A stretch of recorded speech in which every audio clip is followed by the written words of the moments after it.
So a lot of people right now, they're quarantined with their significant others and they're having to deal with a lot of habits and idiosyncrasies.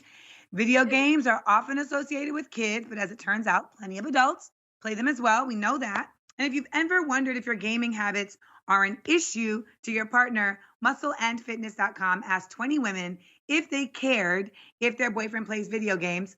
The results were mixed. Plenty of women said it was fine because it gave them time to do their own things, while others say if a man is obsessed, the relationship won't last. So ladies, would your man playing video games be a turnoff to you?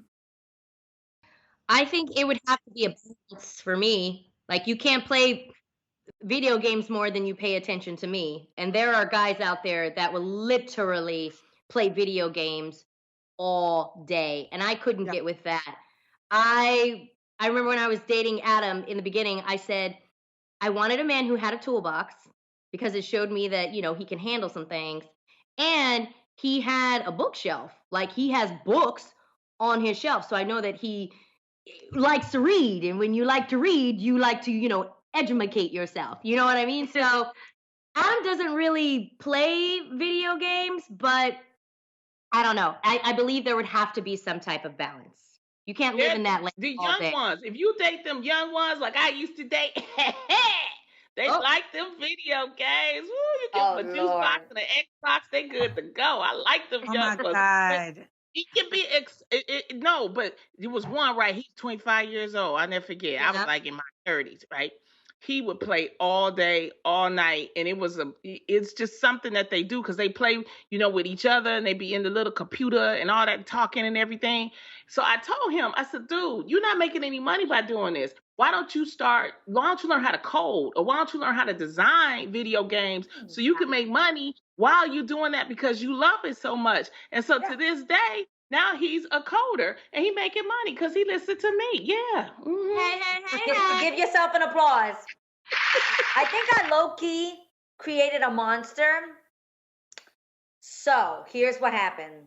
When I met Israel, I introduced him to the game of spades. And I'm like, yo, you got to be my spades partner. I murder in spades. So I'm like, you really need to be amazing. So, I found an app for him to practice on.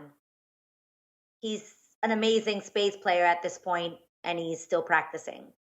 So that's my issue. So there are times where I'll be talking to him. I'm like, what are you doing? His phone is absolutely turned this way, and I already know he's playing spades. It gets addicting. That's right. It's not crazy bad, but it can be annoying. The only problem I have with it, because I dated this guy who loved games, and I really learned the difference between loving games and was a gamer. A gamer is you've got appointed times, you've got the whole equipment, you've got several headphones if one goes out, and then you've got this tribe that comes out. It's a whole thing. So that's too much. Here's the weird thing, though. He was completely engaged in a conversation with me while he was playing. So he's literally like this the whole time, like, yeah, so what happened today? So how was that? What did she say? How did you deal with that? That's crazy.